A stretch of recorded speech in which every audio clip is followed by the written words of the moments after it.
You're listening to the Inside Commerce podcast hosted by experienced consultants James Gurd and Paul Rogers. Inside Commerce is your fast track to digital knowledge, featuring interviews with leading e-commerce retailers, industry thought leaders, and the C-suite of key tech companies to explore the latest in digital strategy, customer experience, and tech. Discover what the latest trends really mean and get practical advice based on experience to help fine-tune your e-com strategy and tech stack. Follow us on LinkedIn and reach out to James or Paul if you'd like to discuss an e-commerce project. We hope you enjoy the latest episode. Welcome to the Inside Commerce podcast, sponsored by Centra, and grabbing more about them later. Myself and Paul are actually sat right next to each other in an office. Hello, Paul. Today, we thought we'd do something a little bit different today. We're going to talk about the future of B2C e-com platforms. How will vendors differentiate? So we asked ourselves a question this week. If we were running an e-com platform, what would we do and why? And just to set the scene of why we think this is important, I've had a few conversations recently with people asking about the vendor going, do you think they're going to be dominant in UK and I in the next 3 to 5 years? Where's the market going? And like the e-com marketplace is really quite claustrophobic. I've worked with a lot of merchants, as has Bull, where people struggle sometimes to tell the difference between platforms because a lot of platforms say very similar stories about what they can do, functionality, whether it's around multi-storefront or it's about integrations or it's about apps, etc. We're going to focus on UK and Ireland and Europe there because there are regional variances. So you have to place on Latin America, VTEX, or in Asia. There are some very country-specific marketplaces as well. And the UK and I has got its stores. It's got the big SaaS players that have grown rapidly, Shopify, BigCommerce, but it's also had new entrants in the past couple of years vying for headspace. So brands like Centra have come from Scandinavia and making really good headways.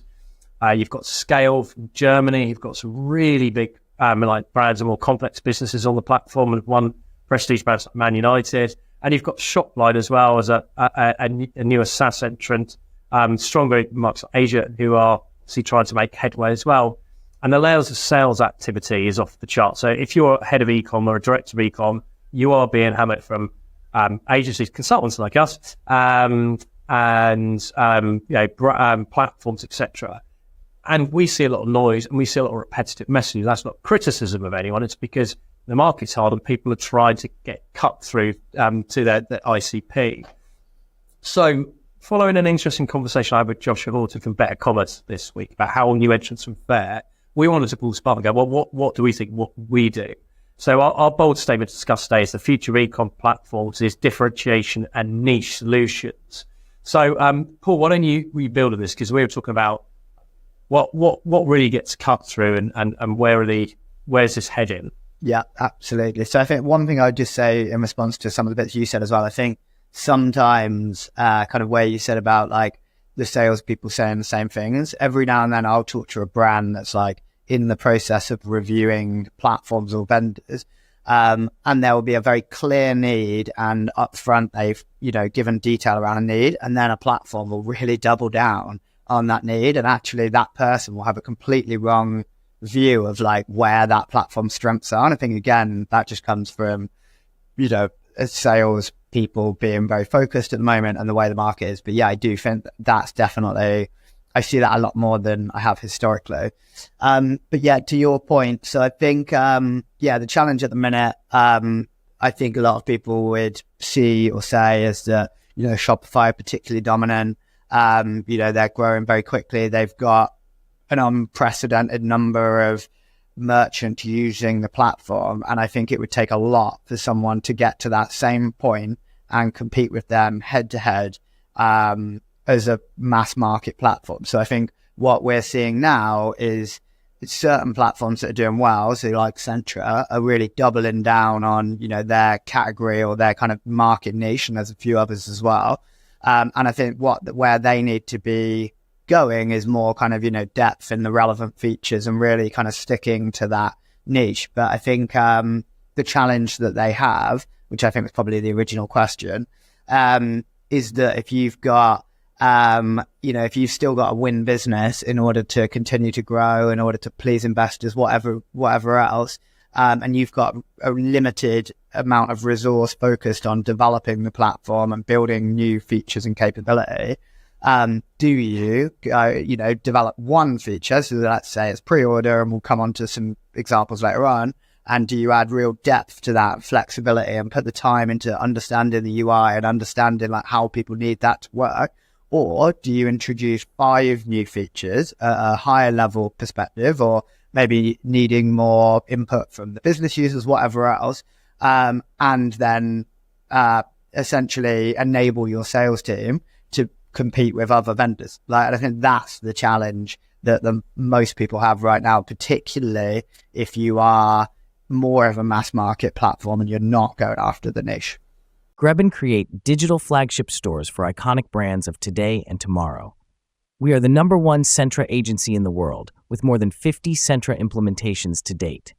We are also e-commerce design specialists, platform and tech partner agnostic. Try our new e-commerce design subscription. Visit grebin.com. Yeah, I also think if you just deliver a high level solution, like real MVP, take loyalty or subscriptions, good example. Gift cards. You could give that, and maybe that will attract 10 to 20% of merchants who just need to launch something but don't have any advanced needs, and they don't have like advanced customer demands. Where you miss out on is you miss out on specific businesses that have got a particular style of loyalty that needs to be delivered that's more than just points and prizes. You also, when you get into premium and luxury brands, you'll end up with something offered that's generic that just doesn't give them the brand experience, the customer experience they want to deliver, which then is no longer an advantage to you as a platform having that feature. And it can be a disadvantage because I've been in a room where people have been showcasing very basic functionality, and it's like, great, look, we can do this, but actually the execution's not so good on the front end. And you see senior level people looking, well, that's not what our customers want at all. And the third-party app base has accelerated so rapidly. Yeah. And it's not just Shopify apps, it's Shopify, it's BigCommerce, it's third-party specialists with open APIs, loyalty, price, how many platforms out there. It used to be people would talk about, 1 or 2, like loyalty lines, for example, but there are so many offering loyalty. And more platforms are doing multi-capability, reviews, loyalty, you name it. But actually, how do you get an advantage as a platform? Because surely it's no longer an advantage, the connectivity is the advantage. Well, I think this is, and I think we could probably talk about this all afternoon. But I think the interesting thing is because I think the situation in the market is Shopify is probably the toughest competitor that anyone's ever had in the e-com space, just because of their market. And, they're pretty far along in terms of like a modern approach to a tech stack. And I think realistically, you might end up giving a better solution to a merchant by going to market with 2 or 3 partners that add the depth, and you build a better solution. But there's multiple problems with that, I think. So one is those partners probably exist in the Shopify ecosystem. So there's no like competitive advantage or uniqueness there unless you really invest in like the deepest possible connection. But even then, I think in most instances, that's not real like competitive advantage. I think then the other thing with a lot of these vendors is they actually have really high costs. So quite often I'll see a brand using a Shopify, for example, or another platform, and they'll be paying more to their search and merch platform or more to, a personalization platform, whatever else, than the actual platform. And realistically, for these platforms to grow and to raise more money and everything else, they need the money and the, progress towards profitability. So yeah, I think that's a really interesting thing, because you can't build everything, and you can't just build extensibility for a client to build their own capability for everything. So it's that kind of, picking and choosing, I guess. But I do think that kind of route to market or go to market with the third parties is also really important. And we were obviously talking about that a bit earlier. Yeah, it's an interesting, because I guess there was a terminology, we're going to talk about same story, different words, about how one of the biggest issues is needing to talk to customers based on use cases and solutions and value props, not on industry terminology. The industry is terrible at this. Like, the industry is pushed headless, but I've never worked with a merchant where the genuine business goal is we want to be headless, or we want to be unified commerce is the latest obsession. To be honest, platforms like Proximus talked about this years and years ago, so it's not a new thing. It's just more terminology. Same thing with Mac. It's like, apart from a very few select high-end, tidy, complex businesses, the leadership teams are not sitting there going, we should be Mac. because it doesn't mean anything on its own. It's not denigrating technology. It's the whole point is people want vendors to understand the use cases they need to satisfy, to have solutions articulated that align with them. So I think I agree with you, because pre-composed, I've seen this from a few vendors where they've built a stack which might be platform plus a search and match Algolia plus a personalization content engine like a Nosto. That's great, but you're prescriptively pushing people into a very narrow set of solutions, and there are cost implications, there are function implications. Sometimes other people, merchants have their preference of, I only work with vendor X.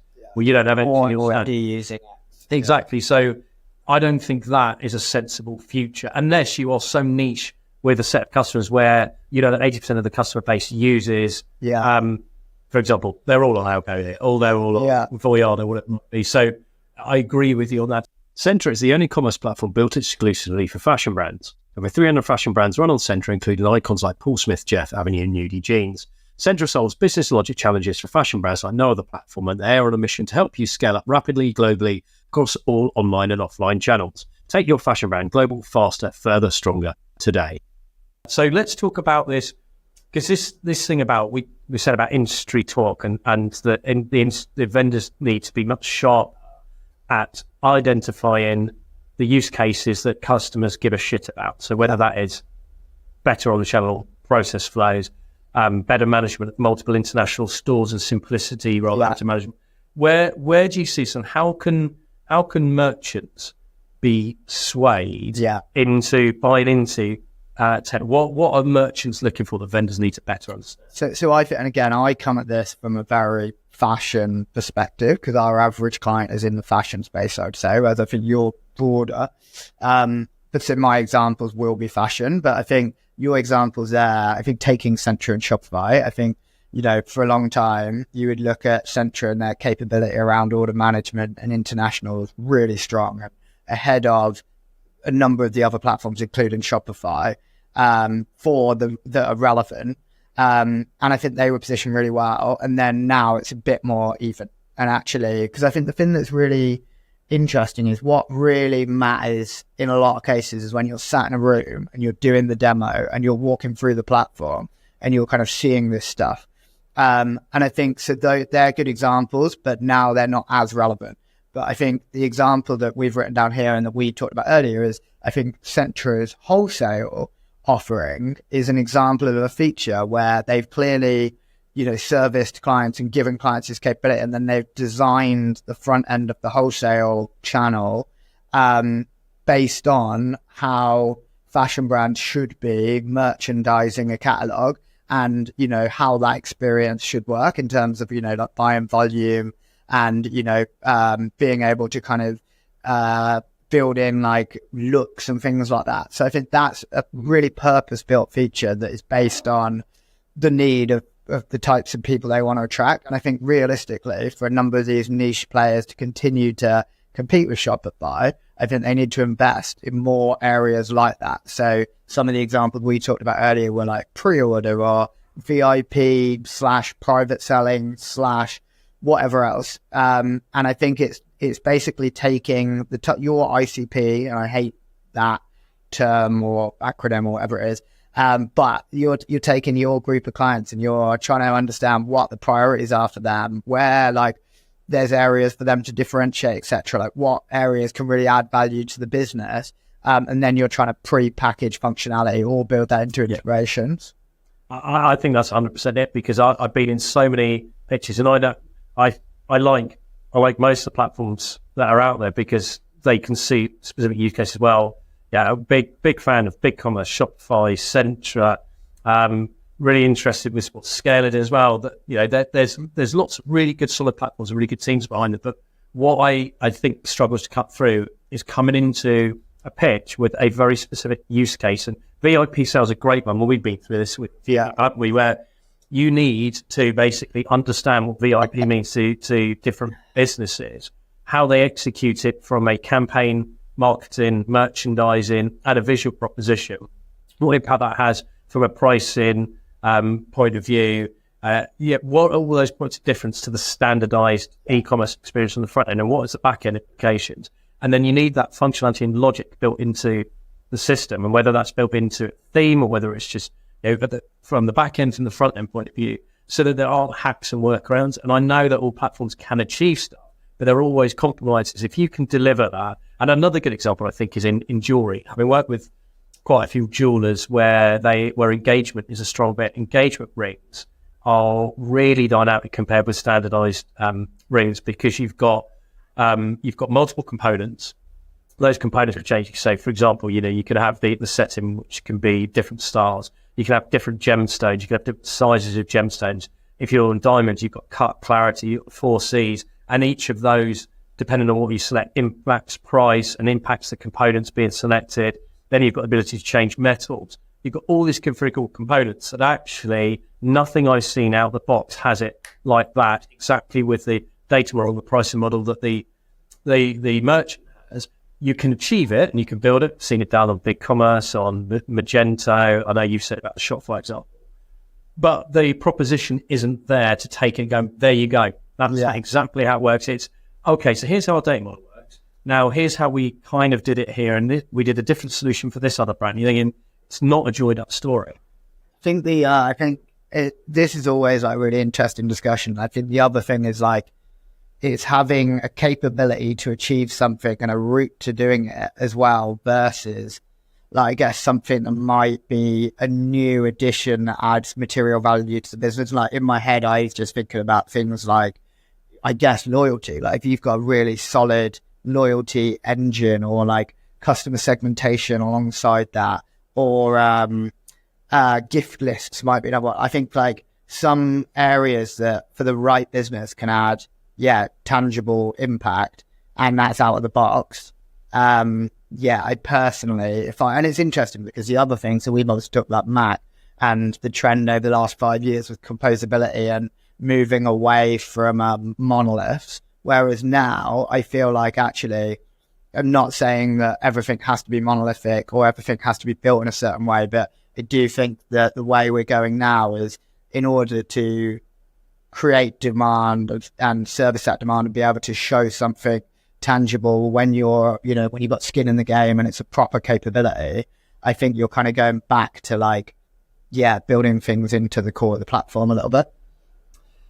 Yeah, I find it interesting because there clearly are some businesses where they genuinely buy into that microservices and fully open API and the ability to create custom packaged business capabilities where they can take the code and build it to how they want to deliver something quite custom. And I totally get why that architecture works. But I would argue that is like the exception. And that's a specific type of organization and organizational complexity. The majority, and I would say 90% plus of the businesses that I've worked with in the last 10 years do not need that. Fundamentally, it's a level of technical complexity. They don't need it. It's not going to materially impact their business strategy. What they need is flexibility, agility, and speed to market. That can be achieved with a certain degree of as you say, like a core application monolith with a deep feature set, provided that front end layer and the ability to connect into other specialist systems is there so that your roadmap isn't delayed by 12 months because you're waiting for resource bandwidth to do a heavy integration. Yeah. So I'm not sure that's required. For me, it's more use case. Everything I come up against where I see people's heads drop in a pitch is where they want to do something, as you said, whether it's around loyalty or it's around content management, whatever that capability is. And actually the platform doesn't do it properly. And there are apps, but one single app doesn't do it all. Therefore, they probably need 2 apps to achieve the exact form. And then you might outgrow the app. Yeah, exactly. And then there's concern around, well, what if that app doesn't keep supporting its product and it doesn't grow with me? Therein lies most of the issues I find that people see within vendors. And then you're into workarounds. And most of the vendors and the vendor teams and the pre-sales solution consultants and the agencies are really, really good at troubleshooting and coming up with creative workarounds. But it does put business teams off when you've gone from one creative workaround to 4 or 5 of them in a single project during a technical discovery. And I think where we're at with the industry at the minute is I think Shopify has lure in the market, and there's a real kind of, it's got a brand and there's a lot of appeal around Shopify. People have experience with it because it's so broad. But realistically, the big brands are still going to have those workarounds for the next 1 to 2 years, in my opinion. And I think where the opportunity lies, and then, as you get into more niche use cases, there's going to be more workarounds just inherently because of the nature of the platform. But I think where the opportunity is the other platforms can go, less broad, focus on 10%, and then, really double down on having that capability. They can demo, they can sit in a room and they can say, here's an example of a loyalty program. Here's the front end UX, and, here's how it works in the back end, and here's how reporting works, and here's how we can pass data around. And I think that's where there's opportunity. Yeah, it's that end-to-end piece, isn't it? Because in a business that's doing loyalty, you've got the person who's responsible for the brand and customer experience element. So how does it land? Then you've got the strategy proposition piece to make sure that it is financially sustainable, is going to drive like positive benefits. You've got the person who's got to actually execute it on the website. You've got the data person behind the scenes who's got to get all the data points to analyze impact on retention, lifetime value, you name it. So I think it's that ability to walk end to end rather than just say, here's a platform feature. Yeah. And I think that's missing a lot of pictures. Actually, it is a big opportunity. So, and I am seeing, because we're talking about like niche and differentiation being important, and we are seeing this. So you mentioned Central. I think Central are really smart in how they're building out proposition, fashion and centric, mainly fashion. Obviously some additional lifestyle business around there. I've talked to you about BigCommerce a few times. We're not focusing on B2B today because it's such a diverse and complex part of commerce anyway, and there's a whole new set of platforms in there, specialists. But what I think is interesting is that BigCommerce clearly recognise that the future is having a niche proposition as well as your core mass market. Is they announced their big travel accelerator in partnership with Ubik Digital, which is a digital transformation agency. So they're building on their new Catalyst headless storefront. So they are obviously not pushing people down the route, be constrained by a stencil theme, and therefore having the limitations around the logic that you've got within that, and giving that storefront the flexibility to create that travel experience, and therefore to work with whatever other third parties and APIs they need to pull in the data from the disparate systems that exist in the travel space. So I think that's another indication that some vendors have already recognised this. I'm intrigued to know the pace at which this will go. Yeah, I completely agree. And I think, we've seen this in the past a little bit, but I think where people have introduced maybe like almost like an accelerator proposition within a niche, I think we've seen it and it's kind of worked a little bit, but I think now it's much deeper. Yeah, exactly. And there is the potential in there to carve out very specific solutions for fashion one, travel, luxury, definitely luxury. Yeah.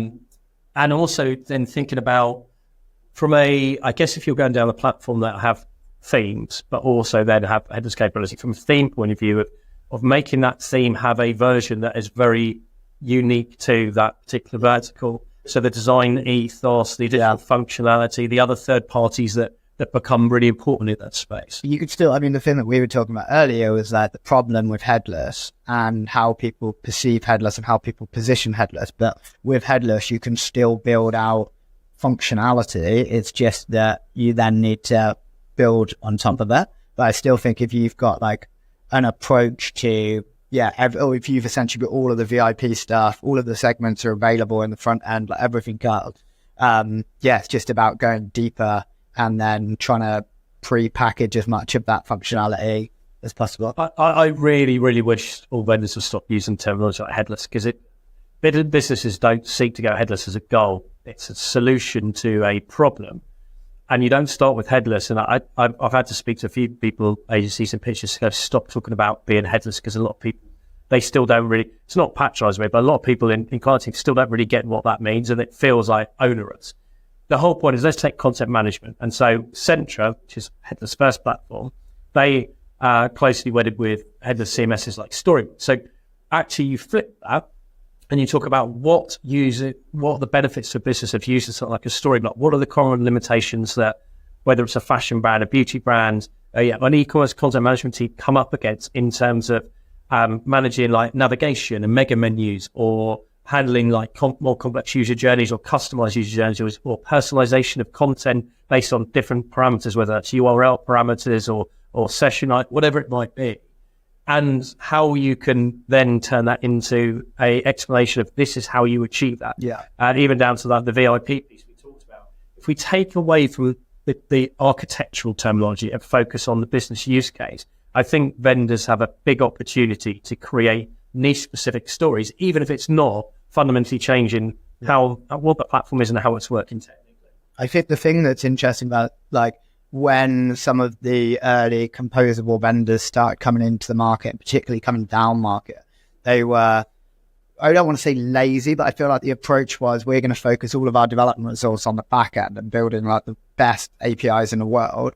And then we're just going to essentially position ourselves as like, the strongest foundation, and then everything else has to be built on top. And there are no, there's no consideration around building a deeper connection with CMS or a merchandising tool or whatever. Whereas now, I think Centra and Storybook have a really deep connection. That integration allows for like their markets, kind of segmentation and functionality, etc. And I think, it's already fairly deep. I think and they have the equivalent with Depict. Whereas I think now it's like you can provide a headless solution and work with the partners in a way that, the impacts that you might have had from being headless in the past, where there's shitloads of unknowns and, everything is a bit of a black box. And, if you're non-technical, you kind of don't really have a leg to stand on if you're trying to argue how long something needs to take or the approach or whatever else. And you can try and almost just integrate at a much deeper level and actually have pre-built approaches to things. And I think that's kind of the future of some of this stuff. I always come back to the use case and user stories of you've got to understand what an e-commerce team wants to do, what are its challenges, what it's trying to deliver, and stop talking about the tech and talk about the delivery and how it's achieved. So one example of like conversations I've been involved in where people have looked at, say, like a Shopify and BigCommerce. I'm not singling them out, but this is a conversation I've had a couple of times where people are asking, okay, so Shopify's got headless and so's BigCommerce. Like, what's the difference? As soon as you start down that technical route with a trading team or a more business-focused team, you end up in confusion. What it should be is, what are you trying to do from a content execution point of view? How do you publish content? How distributed is your content publishing? What workflows do you have? Are there like approvals, etc.? Like, how do you work it for like staging to live? How much differentiation is there across different sites? All that stuff. Nail those down and then go, right, now let's find out how each of those achieves it. How much is pre-built into these frameworks? How much of this is already templated? How much of these components exist? Therefore, you're not making them from scratch. How can you adapt them? How can you then on-brand them and customize them?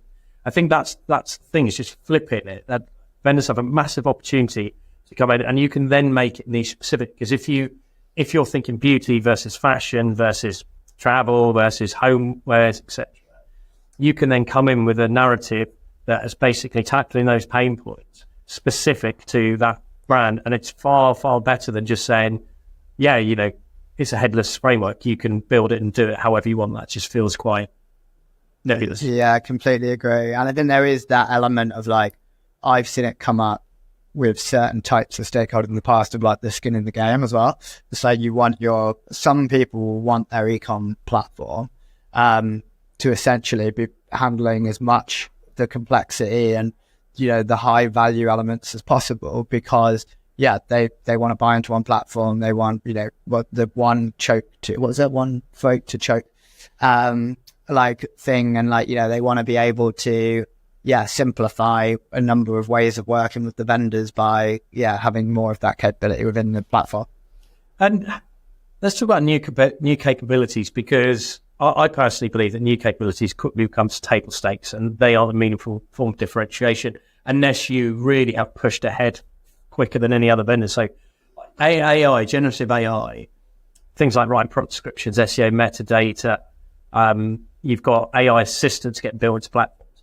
And I'm not criticizing, because I think it's a great move. It's logical and adds a lot of value to client teams, but I don't think these are competitive differentiators. I think for platforms? I think these are early use cases, and I think the use of AI will change. Like I think that, as an example, I guess like one competitive advantage you could build using AI might be if you really doubled down on like reporting and data, and then you used AI to support some of like the predictive stuff. So like inline on a product, it's like based on 12 months of sales data, you're likely to sell out X, or like, you know, even like some of the merchandise and stuff as well. If you were to build that in and like encourage the brands to like make moves, or even like offer the option to like increase exposure behind product, all of that kind of stuff, I think there will be capability. I think at the minute, and I think the other one which will really impact the market is, I don't think it'll be long before with Shopify you can build a store via prompts, and you can already do that with some of the content like builder tooling out there, and I think Shopify will be very close to that. I'd imagine it already exists today, but it's just not readily available. And I think a lot of what they're doing now is probably more like testing and, you know, using AI to just support people where they need it, particularly like someone like Shopify, who are way ahead in this space. Like they have, you know, probably 80+% of their users will still be tiny, and they're really, you know, efficiency is really important, and maybe they're even a one-man band. So I guess it's like some of that stuff that the type of clients we work with wouldn't use, I think, is probably still valuable whilst they're working out how AI is best leveraged at the bigger brand. But right now, I don't think there's too much within that. I think it's the third parties that are really pushing the boundaries because they've got a more specific use case.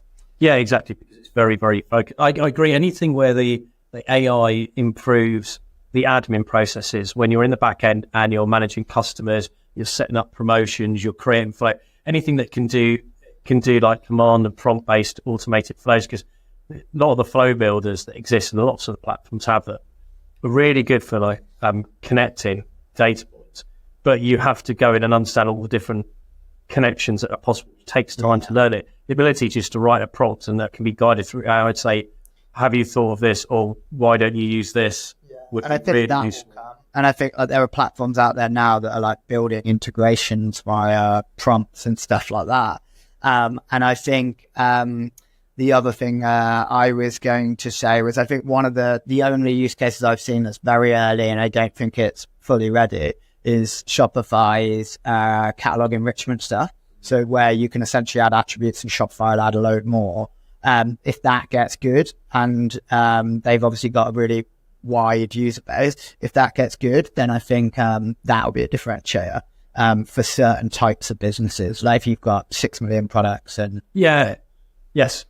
if you can do that at scale. I guess what's interesting is third parties like Attract have had elements like this for ages. Like Attract with its image, I always love the image enrichment where you have an image and then the AI can detect attributes that you haven't created for it. So I guess the question is, at what point the platforms take over? And if that's still going to be, because I mean, the interesting thing as well is like, obviously there's loads of like capabilities that the platforms could introduce using AI, like image generation, whatever else, but they're probably never going to be bigger than a company that's sitting over in California that have got 20 million behind it, and there's 50 people very specifically focusing on generating lifestyle imagery. So it's like, it's like you say, it's like, I guess it's back to that same point. It's like buy, partner. What level of capability do you need? Well, I think if you're a small business that hasn't got the budget to buy lots of third-party specialists, you want the platform to have all the core features and to have the basic stuff there, so it ticks the cool boxes.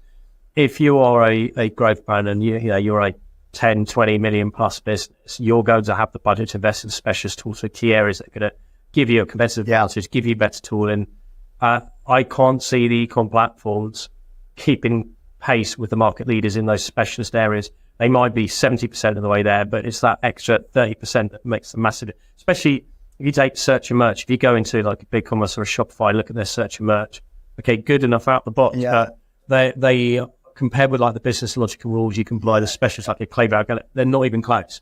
So I don't think that is where the vendors can compete unless they're willing to invest insane amounts of money on area. But let's let's try and do a summary, because I know this is the kind of topic we could sit in a pub and drink for hours and talk about. But so let's the question we said is if you're an e-commerce platform, what would you focus on and why? What is your summary to wrap up? I mean, I think in today's market, you almost have to go niche, or at least start niche and then broaden slightly. And I personally would be focusing on the features that are most important to the people that are buying my product and going as deep as possible, whilst trying to add additional value-adding features that, you know, is something new or some kind of additional win. And I'd make sure that all of those, features, I guess, are better than what else can be found on the market. Yeah, I think for me, it is connectivity with market-leading specialists, but also connectivity with mid and low level providers, and that's not dismissive of them, but those who are more basic function and cheaper, but are going to be open for smaller businesses that don't have the budget. People want connectivity, and they want the pre-integration, so they don't have to pay a developer thousands of money to do that. And then it's building on your niche. It's niche, but building out scenarios where you've understood what a jeweler needs, what a beauty brand needs, what a fashion brand needs, and you've got those core set of use cases across content management, trading and merchandising, loyalty, CRM, etc.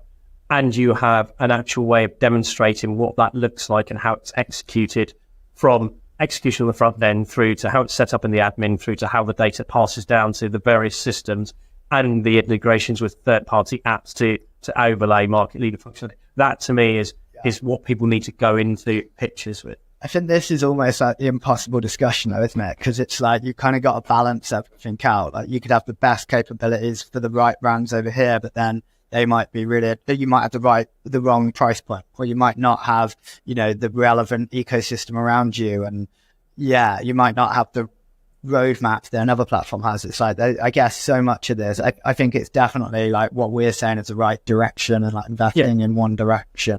But I guess it's like you kind of always need to be chipping away at some of those other.